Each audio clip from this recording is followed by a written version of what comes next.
If you're a person in 2024 who's feeling more like this than this, Rockin'! well, then you are, as the saying goes, in company. And although it is so nice to know that you're not alone, it is a lot nicer to know that you're happy and not alone in that either. So in today's video, I'm going to share with you some very real actionable tips straight from the chronically depressed horse's mouth itself. So what do I do now? Oh, Jack, doesn't matter. For cultivating a positive mindset and getting to the point of a real, lasting, sustainable happiness. My name is Lee Robertson. Let's get to learning. And we're going to separate today's learning into two different categories: thoughts / mindset and actions. First of all, I was inspired to make this video when I was editing my last video and saw me talking about how you should counter negative thoughts with positive thoughts. So of course we gotta mention that here. There are two different ways to do this. Either if you think, for example, oh, I am so ugly, and you know that you're not, think, no, I'm not, I'm beautiful. Or if in fact, you're thinking about an area where you're actually lacking. For example, oh, I didn't really do well in yesterday's essay. Instead of beating yourself up for it, think, you know what? Maybe I didn't, but I'll do so much better next time. I'm so much better prepared. And just build yourself up. This sounds ridiculous and it sounds undoable, but trust me, I've been doing this for years now. And I'm at a point where if I think, oh, I'm so stupid, I automatically think, without me really doing it, no, I'm not. That's a lie. And at first, I had to hammer this into my skull, like for real, because I think a lot of negative thoughts. At least I used to. So every day, I think all these awful things that I had to remind myself, no, either, hey, that ain't true, or you know what, maybe, but I'm working on it. You got me there. Right. And just try to think about positive things in general. And the thing is that when this becomes automatic, which it has been for me, it's so exhausting for your brain to put out these negative things when they're countered anyways. So you'll notice that negative thoughts just lessen. Like, I'm at a point now where, yes, I do think a lot of negative thoughts. Like, I do definitely have that problem, but it's not close to what it used to be. And I know that's a direct result of me thinking to myself, shut up, you liar. Next on mindset is showing ourselves grace when learning new things. I'm gonna be honest with you, this is also something that I've struggled majorly with, but when you do YouTube, acting, modeling, or any of the other things I've done, you are humbled so much and so quickly that eventually you'll learn that the only way to get better at something is to really suck at it. If you don't believe me, then go and watch my first videos, or watch your favorite content creators' favorite videos, watch your favorite actors' first movies. Everyone sucks in the beginning. The only way to get to the top is by taking L's like a champ. Like taking an L.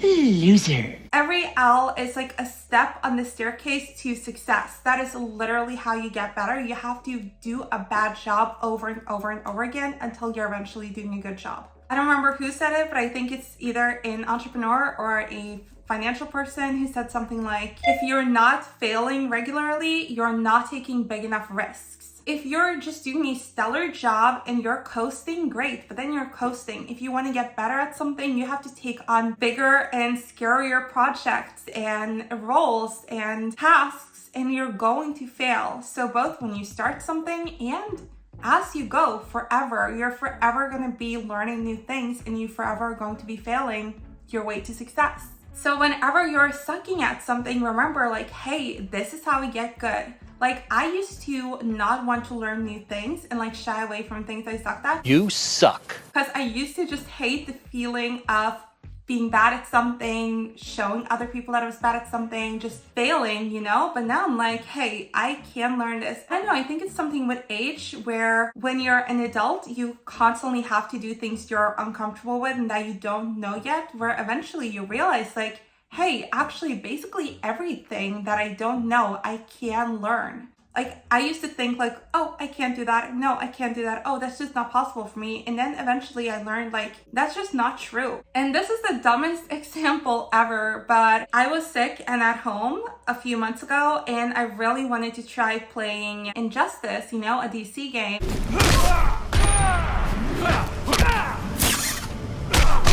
And the tutorial was crazy. The tutorial was so much harder than the actual game. And on it, you had to hit like 3 buttons at once on the PlayStation controller. And like, I think gaming is awesome, but I am not a gamer. So sitting and I was like, oh my God, it's not working. And something inside me was like, oh my God, Zoe, yeah, it's gonna work. And then I did like one, then I did the next one and the next one. And eventually when they were super complicated and it felt like I wasn't gonna be able to do it, I just thought, even though like the last one, there was 3 buttons and this is like 5 buttons, I thought that one was impossible. I thought that one was possible. I thought that one was impossible. So if all of those were possible, then this one should also be possible. And with that attitude, I got through the whole tutorial. And my brother even was like, Zoe, I gotta admit, I'm kind of shocked. I thought you would fail. And I was like, me too, but something inside of me said, no, you can't fail today. And I think that is a good thing to remember, is that if you have faith that you'll succeed, the chance of you succeeding is so much higher. You know the expression, whether you think you can or you think you can't, you're right. Distance yourself from others, stress, negativity, and insults. The lowest level way to do this is to just not encourage someone. If someone's going on a rant, just be silent and don't like build it up like, oh my God, and then what? And then what? Just be like, okay. Like sometimes you feel like we have to acknowledge things. We actually don't have to acknowledge people all the time if they're being negative. The highest way to do this, other than cutting someone out of your life, which I've talked about before, I totally encourage if someone is just toxic and awful and makes you feel bad about yourself every time you see them. But the lower level from that is literally just leaving the situation. Goodbye, bitch. If someone is insulting you, picking a fight with you, or even just ranting and being negative about something else entirely and making you feel bad, leave the situation. And if you can, for whatever reason, which sometimes we are in situations where we can't leave mentally. I'm an ADHDer. I'm such a daydreamer. When I was in classes and stuff, even I didn't want to be in high school, I would just daydream. And you can do the same. If someone is yelling at you for no reason, just think about something else, like an episode of your favorite show, your favorite book, or something you're looking forward to do with a friend, or just whatever makes you happy, whatever you want to think about, just think about that. I'll just think about like the future, or Archer, my favorite TV show. Isn't it obvious?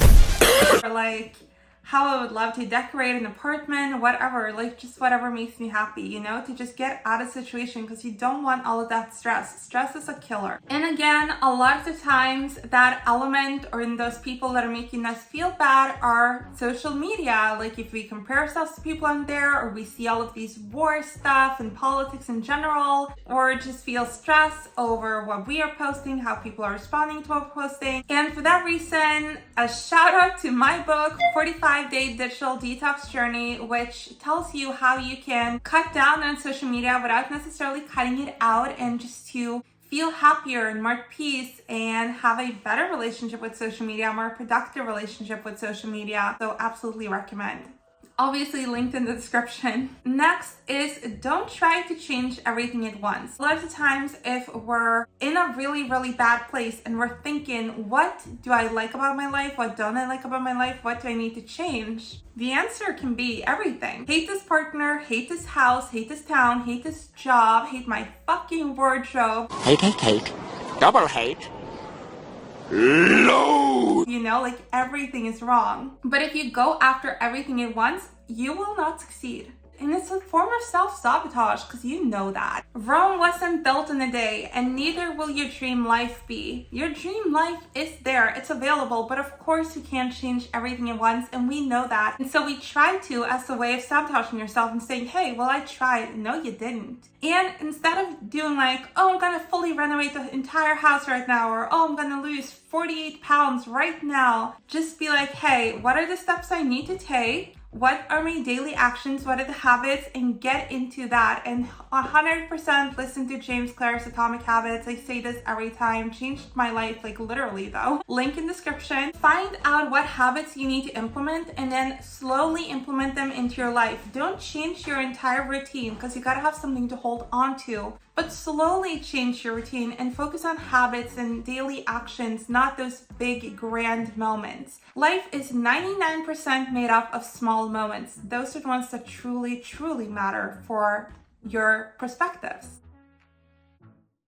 And on the topic of changing your life and being healthier and making the right choices and having the right habits, I want to remind you that being happy and healthy does not mean being flawless and perfect. We all have vices. It's more about balance. And like James Clear says, if you have a balance sheet of bad things you're doing to yourself and stuff, like drinking an energy drink, and good things you're doing, the good things should be bigger. And I think that's the important thing to focus on, that you're mostly healthy.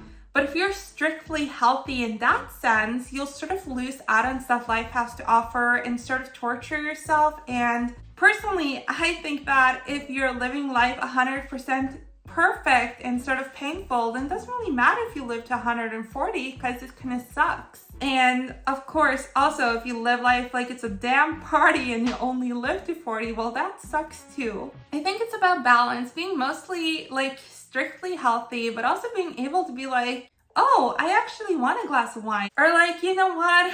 I am gonna stay up to 4 a.m. today and just have a blast. And like, that's cool, that's fun, as long as that's not what rules your life. Of course, unhealthy habits shouldn't rule our life, but I think that unhealthy habits in small doses are actually healthy. They also help you stay sane. So just remember that. Don't kill yourself over being perfect. Just be balanced. Moving on to actions. Here, I also want to start with something that I've already talked about before. That is one of my favorite methods in life to take care of myself and my surroundings. And that is the SIM method. But it's a proven no. The SIM method is basically where if you're not feeling like it, you do it anyways, but you just mentally disengage. So you get out of bed early in the morning, you go to the gym, you do your workouts, but you're not fully in it. You're not in it until you're actually in it and want to be in it. And by doing this, by like controlling yourself like a sim, just going through the motions, like brushing your teeth and everything like a zombie, eventually you'll realize like, oh, I've gotten to the point of the day where I'm actually talking to people, we're having a little cup of coffee, and I'm feeling all right, and I kind of want to engage now, and you'll just engage, but it's better to do things before we're ready. And that is proven too. If you have depression, you won't get motivated like other people do before a task, but once you're in a task, you actually will get motivated in the same vein as a person who doesn't have depression. So if you're depressed, then this one's for you, the SIM method. Think, what would a person do in this situation? What should a person do in this situation? Move yourself up like a zombie, a sim, and do those things. And then eventually you'll be like, yeah, this isn't so bad. Okay, hi fellow people. Y'all thought I was here, but I actually wasn't, but I'm here now. And then in a very, very similar vein, and you can do this using the SIM habit as well, is to build positive habits and just do them, force yourself to do them until you're actually into it. And of course I did this with Atomic Habits. But basically, for example, I had to force myself to work out for like weeks on end before I came to the point where I was like looking forward to working out and getting up every day and be like, yeah, I get to work out. Because it takes a while from we start doing a positive habit to we actually reap the benefits of that habit. And once the benefits kick in and the benefits so outweigh the negatives, then the habit is really fully formed and we'll do it automatically without even thinking about it, and we're happy to do it. But it takes a while. It takes a while of taking vitamins before the vitamins are fully in your body. It takes a while from starting to work out to being good enough shape to where it's just a pleasure. And it definitely takes some time from you start to go to bed early to you get used to going to bed early, get used to falling asleep at that time and waking up at the time you're supposed to wake up. That isn't done in a day. It's not like you just go to bed at 9 p.m. one day, wake up at 6 the next day and think to yourself, oh, that was easy. It takes time to build those habits and for your body to get used to them. But when you're at the point where your body's used to them, your body's like, thank you, I love you. And you're like, well, clearly I love you too because I got up at 6. And before I move on, let me just quickly say that if you're thinking, oh, I want to get healthier, but I don't know where to start. My last video was 10 healthy habits that has changed my life. And there I didn't just talk about the habits, but I also talked about specific methods that I've used to be able to implement those healthy habits into my life using mainly Atomic Habits. So that's like a little cheat code, like a 15-minute video that's like, here are 10 ways to make yourself happy and healthier and how to do them as easily and painless as possible. So definitely watch that. Moving on. One very real way to make yourself happier that sounds ridiculous is to build a happy environment around you. Sort of like how, listening to a song can make you happy, or watching a specific movie makes you feel a specific way. Having the right colors, posters, pictures, like this room, this office that I have painstakingly built for myself makes me really happy. Like, I'm actually a lot happier here than in my bedroom. When I'm in my bedroom, which still has the same deco blue color and decor and everything from like basically middle school, I feel suffocated. But when I'm in my office with my two-toned pink walls, my mirror, the poison ivy, my cacti, and this like Mikey Angelo picture, I do feel happier automatically. And that is in no way random. I spent months picking out the colors, picking out the decor for this room because I wanted this room to be a representation of me and my brand, and I wanted it to be a place that makes me happy, where I feel motivated to work, and I do. And this doesn't have to cost money, by the way. I choose my computer background and my phone background. A lot of time I spend like hours making collages and stuff. I choose them based on how happy they make me. Right now, I just have a very simple pink background on my phone that makes me happy. And on my computer, I have a collage that I spend a lot of time making and stuff like that. Or just, I use pastel highlighters when I study. That's for happiness. And even just choosing to buy stuff in pink. So if you have more things in your favorite color, you don't have to go out and buy stuff now, but next time you're buying something, think, hey, how can I buy something in a version of this where it'll make me happier? The things we surround ourselves with obviously impact our mood. There are two methods of journaling I want to talk about in this video. The first method of journaling that I want to talk about is doing a brain dump. To me, this is one of the most brilliant things ever because I'm an overthinker, and sometimes I overthink myself into a corner where I think that the list of things I'm worrying about is so much longer than what it actually is. So what I do is that I literally get out a piece of paper and write down every single thing that's bothering me. Whether that is, oh, I gotta remember to buy ketchup, or, oh, I can't believe that I said that to that person. Like, oh my God, remember when this happened 10 years ago? Or like, oh my God, I gotta choose a major. Like, no matter how big or small or trivial or whatever, the thing that is in my mind is, I will write down every single one. And this has a couple of effects. First, like I said, a lot of the time we think there are more things bothering us than there actually are. It's just like repetitions of the same thing.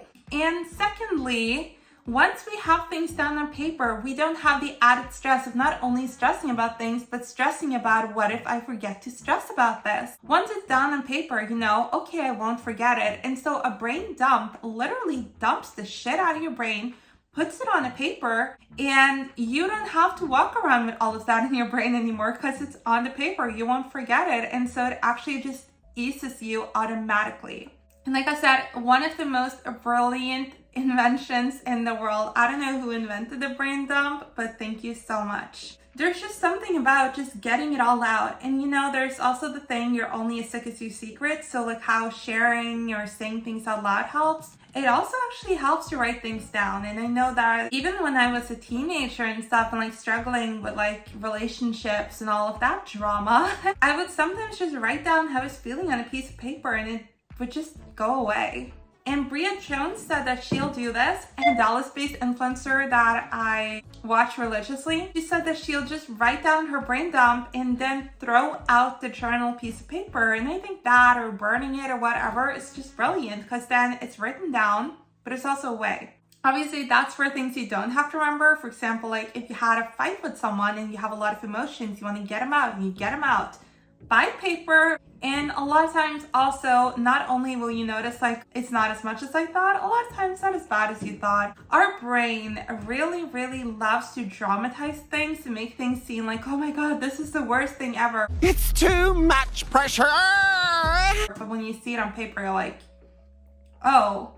Like for example, Tommy didn't call me back, and you're like, oh my God, is that why I'm stressed? Because this guy didn't call me? Maybe he's in a meeting. Like, geez, calm down. So it's a really good exercise. The next journaling method I am sure most of you saw coming, and that is of course manifestation / visualization. I love doing this, and not only for the woo-woo manifestation, but also because it gives you something to look forward to. So if you're writing about, for example, what do you want your life to be like in a year, or in a month, or like what do you want to do when X happens or Y happens, it just gives you another reason to hold on and to work hard. I love manifesting as not only, okay, I know this will come and I can see what will come and I'm preparing myself for it and bringing it in, but also just as like, oh my God, oh, that's my future? Okay, I'm gonna work really, really hard for it because I really want that future. And I think it's also so important to remember that no matter where you're at in life and no matter how hard it feels right now, Phrasing. everyone has things to look forward to. Manifestation for me is basically picturing days of things I have to look forward to, whether that is things that is like clocked in right now or not, but just something that can happen and will happen, and just that is amazing to think about. And in theory, it wouldn't even matter if it happened or not, because it's just giving you this positive light. And obviously, I'm not a manifestation coach, but I would recommend you to watch Life by Lucy. She's sort of my manifestation guru, and she's also just a very fun and bubbly Brit. So I just love her personality. And of course, who you surround yourself with, just as much as like the colors in the room, more so than the colors in the room, is who's in the room with you. You should be both physically and digitally with people who lift you up, who have amazing insights and positivity, who make you feel excited about life, and who make you feel like you're learning when you're with them. If someone is dragging you down or being negative, then don't be with them, no matter who they are. Even if someone birthed you, you still don't owe them your company if they suck. If they're only being mean to you, you don't deserve that. So definitely do a little inventory of who you have in your life, and do a little inventory on who you have on your Instagram, on your TikTok, etc. And if you're someplace where you don't want to be, but you have to be, and the people there aren't the best, aren't the people you necessarily want to surround yourself with, then it's doubly important that the podcasts you listen to, the audiobooks you listen to, the YouTube videos you watch are positive and insightful. And just remember that even if you can't escape somewhere physically, you can absolutely escape somewhere mentally. That being said, I hope that I'm a positive influence in your life, and if you would agree with that statement, then please like, subscribe, share, and whatever else you can do now. And just take care, and I'll see you next time. Bye!